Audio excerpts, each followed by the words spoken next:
닭강정 먹어봤는데 정말 맛있거든요. 새로운 강자 닭강정을 만나보자. 최고의 맛을 내는 데에는 그만큼의 연구와 노력이 필요하다. 업계에서 떠오르고 있다. 요즘 이 치킨계의 샛별로 떠오르고 있는 닭강정.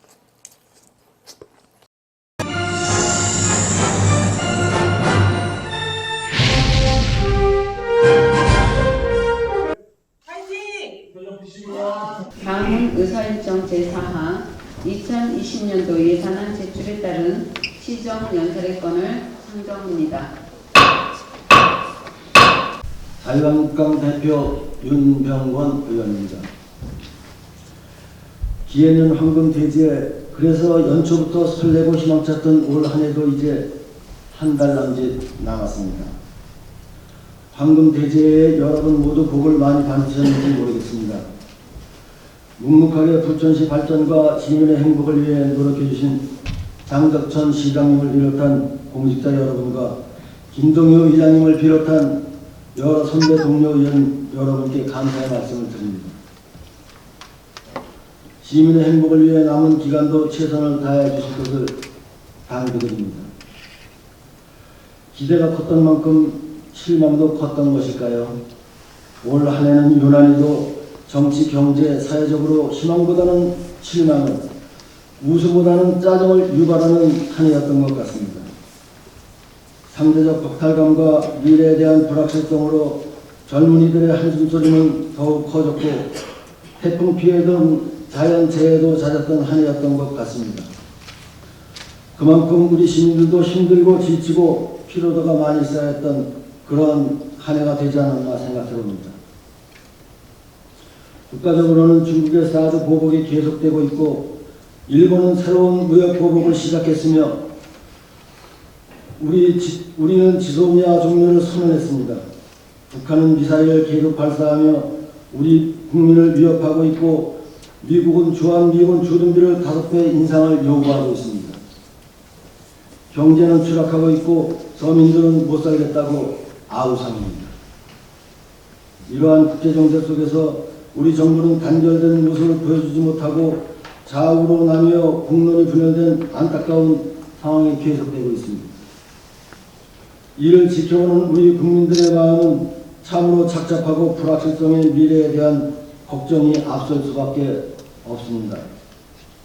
국민의 마음을 편안하게 해주고 걱정을 덜어주는 것, 그리고 미래에 대한 불확실성을 제거해 국민의 삶을 더욱 행복하게 해주는 것, 그것이 바로 정치가 해야 될 기본 책무라고 볼 때 지역 정치인의 한 사람으로서 매우 안타까운 심정입니다. 그렇다면 우리 부천시 사정은 좀 나을까요? 본의원은 우리 시의 사정도 별반 다르지 않다고 봅니다. 정치가 시민들을 편안하고 걱정 없게 해주기 위해서는 시민의 눈높이에서 시민과 소통하고 시민의 뜻에 따르는 정치를 하는 것이라고 생각합니다. 시민의 뜻을 거역하고 시민과 소통하지 않고 아집으로 일관한다면 정치는 언제나 시민을 불편하고 짜증나게 할 뿐만 아니라 정치 불신을 심화시킬 것입니다. 정치가 시민들에게 희망을 주고 미래의 핵심 가치를 지키며 시민들을 편안하게 하여야 함에도 불구하고 우리 시 지역 정치가 과연 그렇게 했는지 묻지 않을 수 없습니다. 시에서 추진하는 정책들이 시민들을 걱정스럽게 하고 미래에 대한 불확실성으로 많은 우려를 자아내게 한다면 그것은 좋은 정책이고 좋은 결정이라고 할 수 없을 것입니다.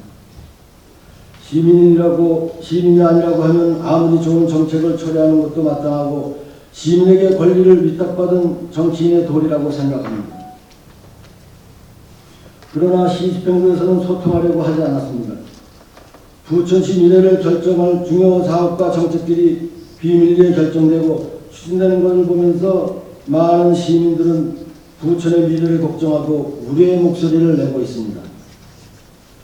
이러한 시민들의 우려와 걱정을 정치권에서는 얼마나 대변해주고 시민들이 위임해진 집행부의 견제와 감시에 얼마나 충실했는지 진정 시민들에게 부끄럽지 않은 의정활동을 했는지 반성하지 않을 수 없습니다. 지난 대표 연설에서 본 의원은 살아있는 정치를 주문했습니다. 정치가 살아있지 않으면 시민이 힘들어지기 때문이라고 했습니다. 또한 의장단과 교섭단체 대표 그리고 집행부 간 정례회동을 제안하기도 했습니다. 그러나 제안이 공연불이 되었습니다. 여당과 집행부에서는 여전히 불통으로 일관하고 있고 시의회는 무시당하고 있으며 시민들은 피로도만 쌓여가고 있다고 본 의원은 생각합니다. 누구를 위한 정책이고 누구를 위한 정치입니까? 아무리 좋은 정책일지라도 시민이 걱정하고 원치 않으면 오히려 시민을 위협하는 흉기에 불과합니다. 여러분들이 무책임하게 추진하고 결정한 정책들이 미래 세대들의 크나큰 짐이 될 수도 있습니다. 진정 시민을 위한 정책을 펼쳐주시고 시민을 위한 정치를 해주실 것을 선배 동료 의원 여러분께 호소합니다. 지난해와 마찬가지로 이 자리에서 다시 한번 살아있는 정치를 여당에 주문하면서 자유한국당 기본정책을 설명드리고자 합니다. 먼저 정치 분야에 대한 말씀드리겠습니다. 지난 지방선거에서 의석 20대 8은 시민 하나하나의 소중한 권리 유임이지 특정 정당의 전리품은 아닐 것입니다. 단 한 석일지라도 그 안에 수천 수만 명의 시민의 뜻이 담겨 있습니다. 따라서 한 석의 의석도 무시당하면 안 되는 이유입니다. 여기 28석의 의석은 똑같은 권리와 책임을 시민으로부터 위임받아 같은 무게로 앉아 있습니다. 후반기 원 구성에서는 한국당 의석 8석의 시민의 권리가 무시당하지 않는 원 구성이 될 수 있기를 여당에 강력히 요구합니다. 또 지난 7월부터 우리 시에는 구청제가 폐지되고 광역동제가 시행되고 있습니다. 광역동제는 시민들의 많은 반대와 우려에도 불구하고 집행부에서 강행하여 시행하고 있으나 초기부터 청사협소, 주차장협소, 시민 불편, 가중 등 많은 문제점이 발생되고 있습니다. 이 시점에서 광역동 시행에 따른 시행착오를 철저하게 재검토 보완해 주시고 구조적인 문제점이 발생될 때에는 누더기 보완을 하지 말고 옛 구청제로 환원도 과감하게 검토해 주시기 바랍니다. 또한 시청 주변에는 난개발이 이루어지고 있습니다. 고층 아파트와 오피스텔이 지어지고 있고 청사 부지 내에는 문화회관이 지어지고 있습니다.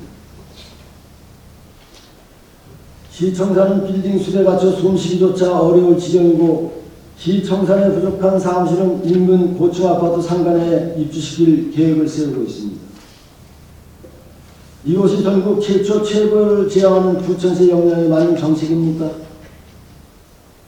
언제까지 이런 행동을 하고 있을 겁니까? 1996년에 말 그대로 미래 부천시를 이끌어 나갈 수 있다고 보십니까? 과감한 결단을 내리십시오. 상동 영상단지를 일반 매각할 경우 매각 대금은 3조 원에서 4조 원에 육박한다고 합니다. 우리 시 2년 예산과 맞먹는 어마어마한 돈입니다. 시민들의 금싸라기 같은 재산을 기업에 낭비를 하지 말고 공개 입찰로 일반 매각해서 재원을 확보하고 시청사를 역곡 공공지구나 대장 신도시로 옮겨서 부천시를 고르게 발전시킬 수 있는 큰 그림을 그려주시기 바랍니다. 또 구도심 지역 주차난 등 현안사항을 적극적으로 해결하는 방안을 강구하시기 바랍니다. 그래서 미래 100년을 부천시가 안정적으로 성장하고 진정 부천을 떠나지 않고 누구나 살고 싶어하는 도시를 만들 수 있는 기틀을 다지시기 바랍니다. 그것이 부천시를 위하고 부천 시민을 위하는 정치이며 구세의 큰 업적으로 평가를 받을 것입니다. 현재의 청사를 시민에게 돌려주고 장기적으로 부천시 역량에 맞게 시청사 이전 계획을 세워주시기 바랍니다. 또한 영상단지는 대장동 신도시 등에 유치하되면 성공적인 신도시 개발 사업에 긍정적인 영향을 미칠 것으로 생각을 합니다. 다음은 경제 분야에 대해 말씀드리겠습니다. 지난 대표연설에서 본인은 지역경제 활성화를 위하여 지역화폐 도입을 강력하게 주장했었습니다.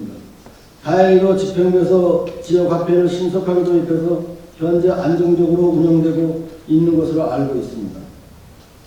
지역화폐는 서민경제와 중소상공인들의 경제 활성화에 큰 도움을 주고 있다고 평가합니다.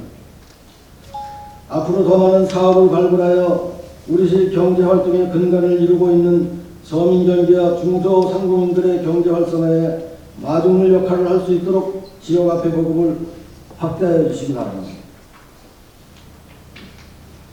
또 우리시는 역곡 공공주택지구와 대장동 신도시 등 많은 개발 사업을 추진하고 있습니다. 불가피하게 사업지구에 포함된 토지 소유자 등 이해관계인들은 사업 추진의 반대와 경제적 손실에 따른 하소연을 하고 있습니다. 물론 정부에서 국가사업으로 추진하고 있지만 강제 수용으로 이해관계인들이 손해를 보는 일이 없도록 집행부에서는 충분한 보상을 정부에 건의하는 등 현장의 목소리에 귀를 기울여 주시기를 바랍니다. 아울러 부천시는 주택 보급률이 이미 100%를 초과하고 있습니다. 주택 보급 위주의 지역 개발은 멀지 않아 빈집 제한으로 다가올 것이라고 생각합니다. 개발 사업에서 주택 비율은 최소화하고 기업을 유치하고 일자리를 창출할 수 있는 방향으로 개발이 이루어져야 한다고 봅니다.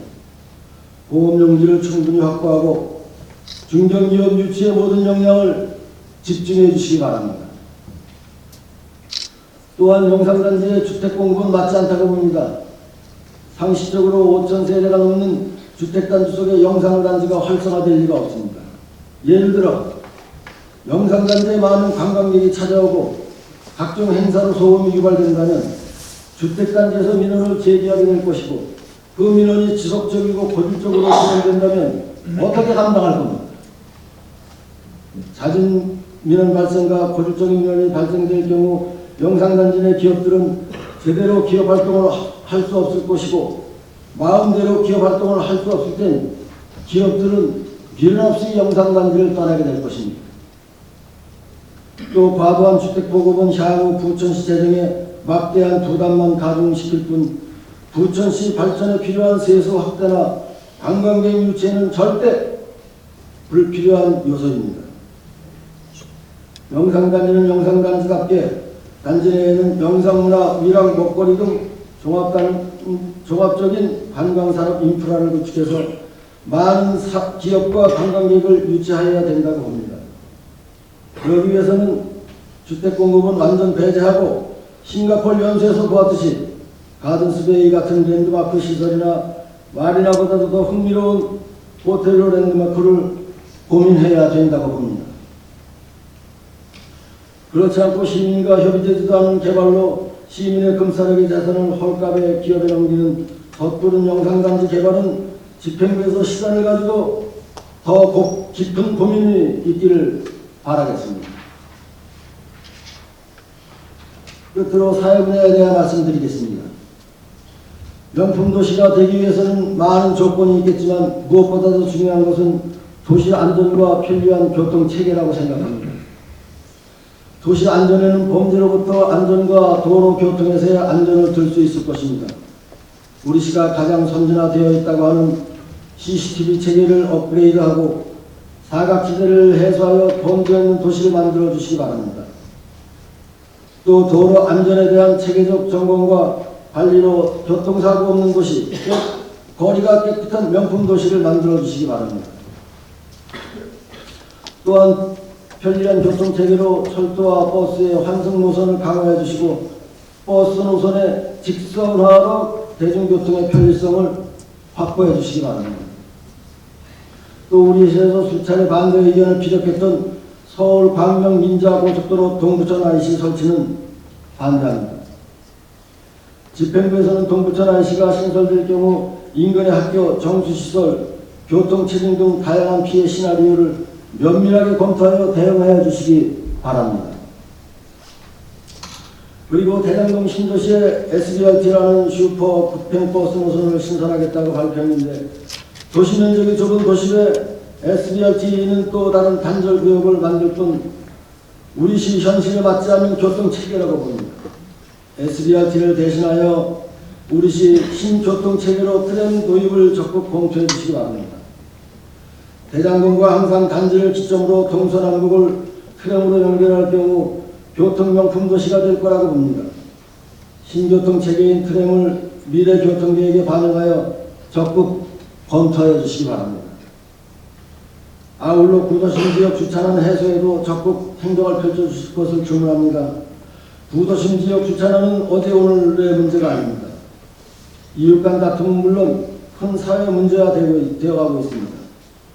적극적인 부지 확보와 시설 개선 등 주차 선진화를 조기에 달성할 수 있는 정책을 획기적으로 검토해 주시기를 바랍니다. 그래서 모두가 안전하고 편안한 살기 좋은 명품 부천시를 만들어가는데 최선을 다해 주시기를 당부드립니다. 존경하는 87만 부천 시민 여러분, 그리고 또 한 해가 이렇게 저물어가고 있습니다. 날씨도 추워지고 있습니다. 아랫목을 따뜻하게 덮일 연탄 걱정은 안 하셔도 되는지 모르겠습니다. 모든 정치인이 서민 아궁이까지 걱정하시길 바라지는 않습니다. 하지만 모든 정치인이 임기 동안 선거에서 발표한 자신의 선거 문구만이라도 한 번쯤 다시 읽어보고 정치를 했으면 최소한 자신이 시민들에게 약속한 사항만이라도 지키려 노력하는 정치를 했으면 그랬으면 좋겠습니다. 모두를 제빛깔로 깊어가고 가을엔 모두들 제빛깔로 아름답다고 했습니다. 이제 우리 주변의 모든 것이 제자리에서 제빛깔로 아름답기를 바라면서 대표 연설을 마칠까 합니다. 연설에서 끝까지 경청해 주신 방청객 여러분, 그리고 언론인 여러분 진심으로 감사드립니다. 따라서는 올해보다 더 좋은 한 해, 다복한 한 해가 되시기를 기원합니다. 감사합니다.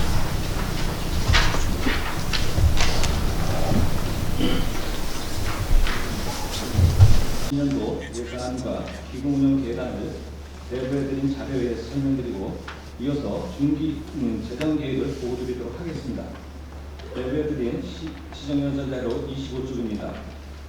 예산 규모는 2조 2,270억 원으로 일반에게 1조 6,366억 원, 특별하게 5,604억 원입니다.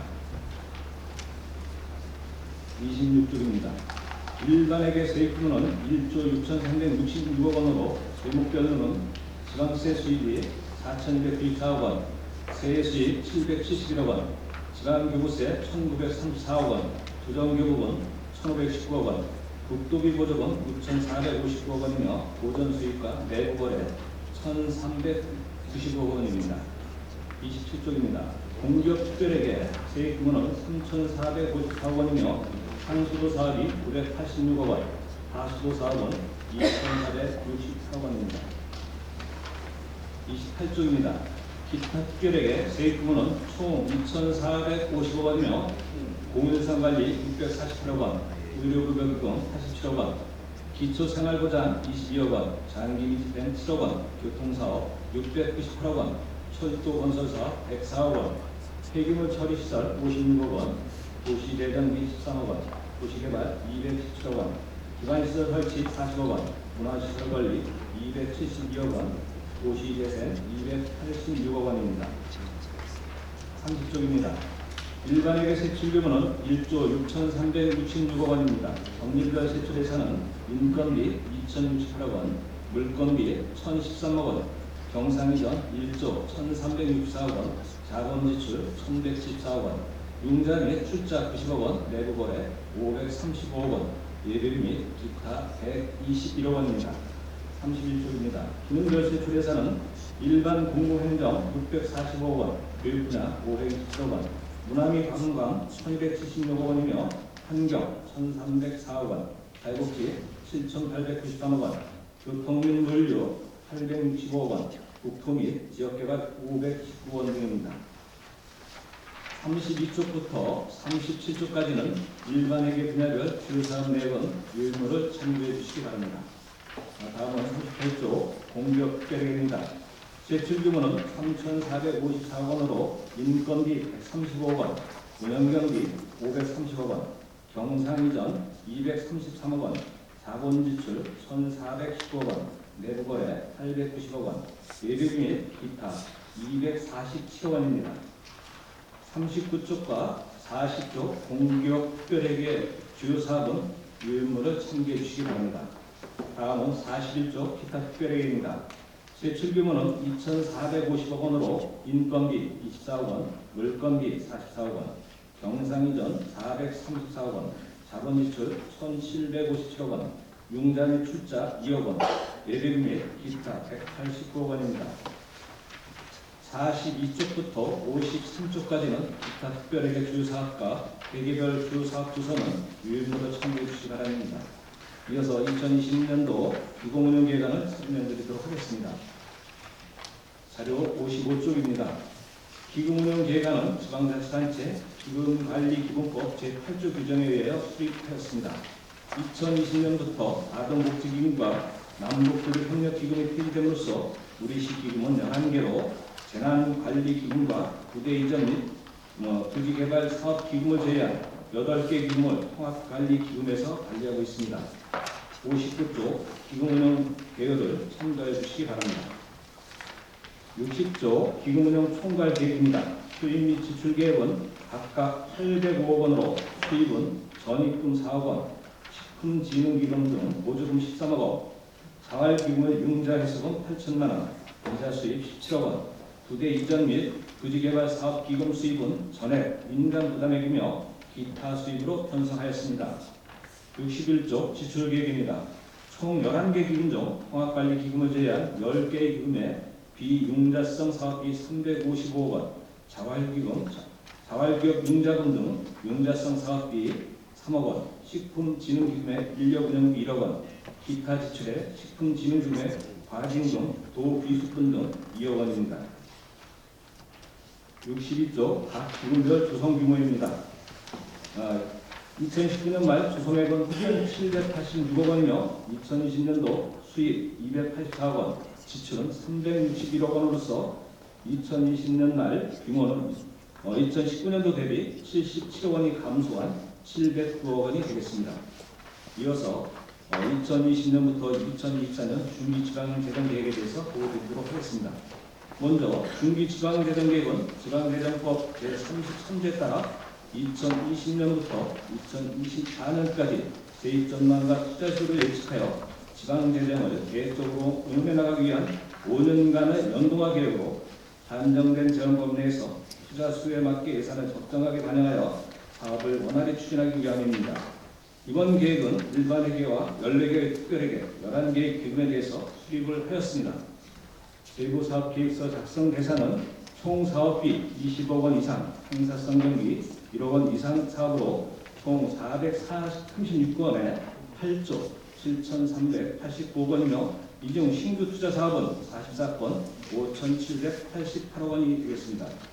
향후 5년간 연평균 신장률의 재정 전망을 살펴보면 재정 규모는 12조 6,914억 원으로 계획 기간 중 1.8%가 감소하고 지방세는 3.4%가 증가, 세수비는 7.9% 감소할 것으로 전망됩니다.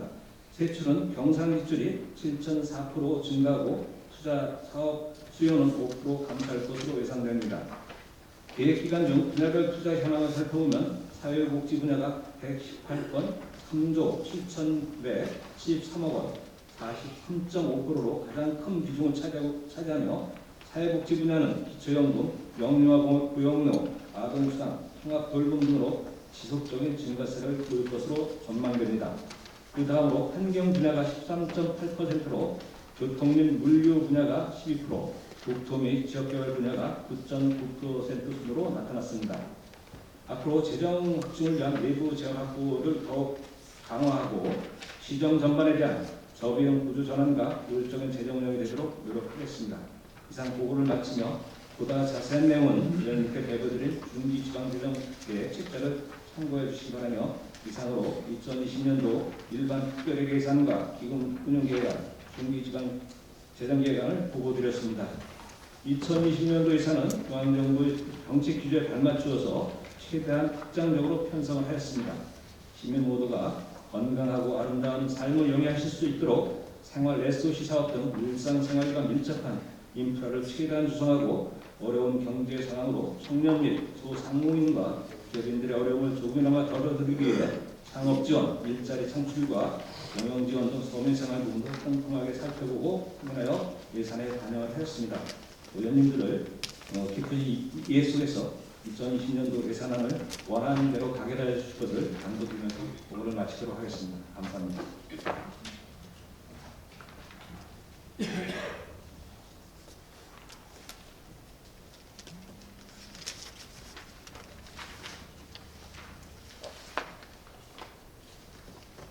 민승용 기획실장 수고하셨습니다.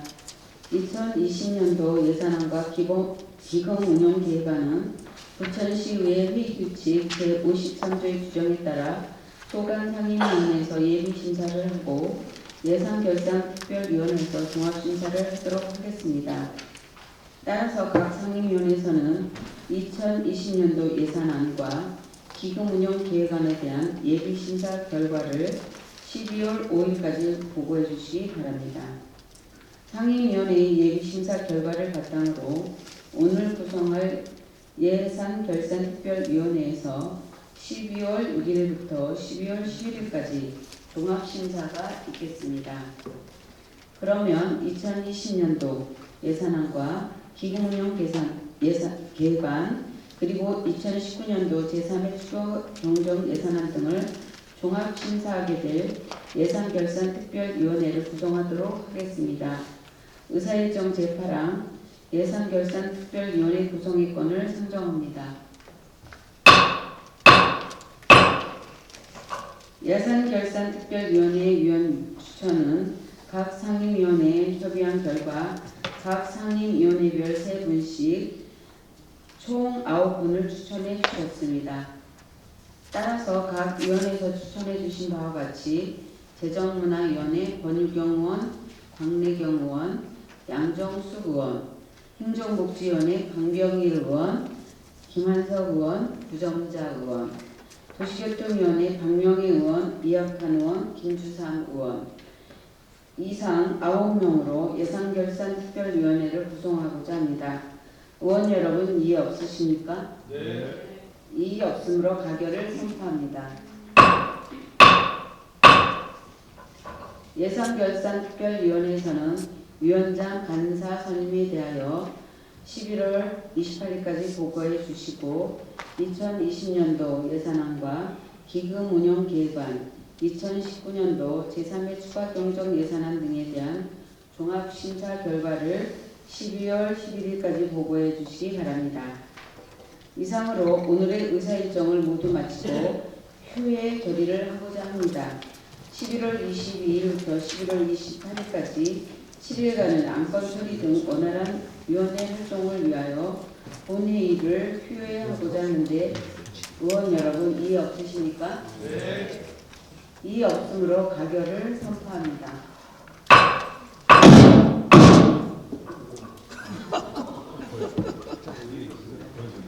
제2차 본회의는 11월 29일 금요일 오전 10시에 개의하겠습니다. 제2차 본회의에서는 시정질문이 예정되어 있습니다. 시정질문을 하실 의원께서는 시정질문 요지서를 11월 27일까지 제출하여 주시기 바랍니다. 수고 많으셨습니다. 제2차 본회의 사내를 선포합니다.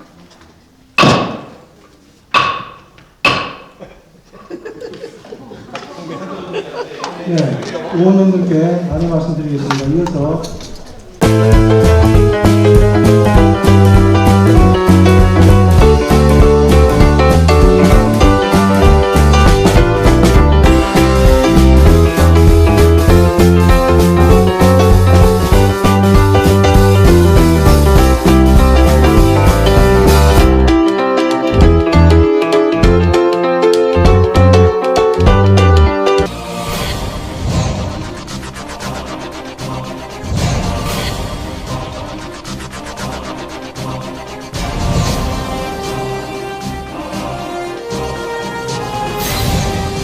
기술 혁신을 통한 완벽한 품질의 제품을 만들어내는 성신공업 주식회사.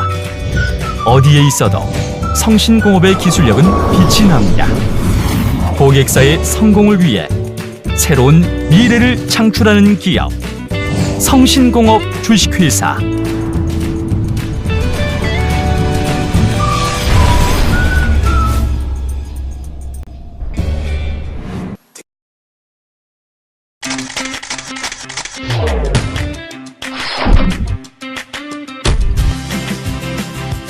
연기나고 냄새나고 기름튀고 타기까지. 아직도 이런 불판을 사용하세요? 스팀 직화구이 불판 썬그릴이면 이러한 불편을 모두 해소할 수 있습니다. 아직도 한 고기를 드신다고요? 생선을 구울 때 기름을 바르신다고요? 자체 기술력으로 제작한 스팀 직화구이 불판의 혁명 썬그릴은 타지 않고 연기 발생 없고 모든 요리가 가능한 만능 불판입니다. 본체에 물만 부으면 아무리 오랜 시간을 구워도 불판은 그대로 타지 않고 연기 없고 기름 튀고 냄새 걱정 없는 스팀 직화구이 만능 불판 썬그릴로 육질이 살아있는 부드러운 고기 맛을 즐기세요. 문의 및 구입처 032-516-2168. 그리고 생과일 주스는 물론 차별화된 눈꽃 빙수와 아이스크림을 자신있게 선보입니다.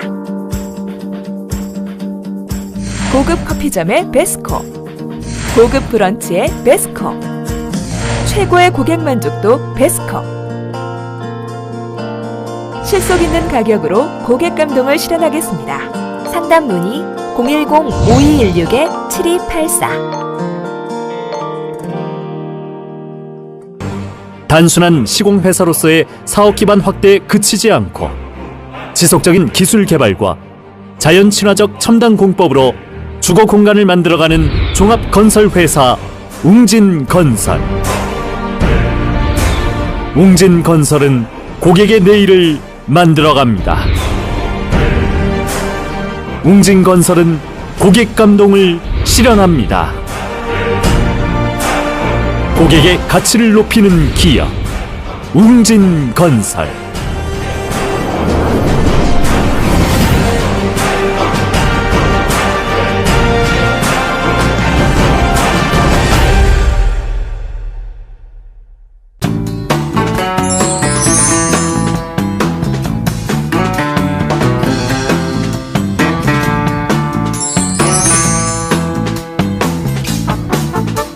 저희 다단계 용실은요 최소의 시간으로 최대 연출을 빨리빨리 해드리니까요 저희 다단계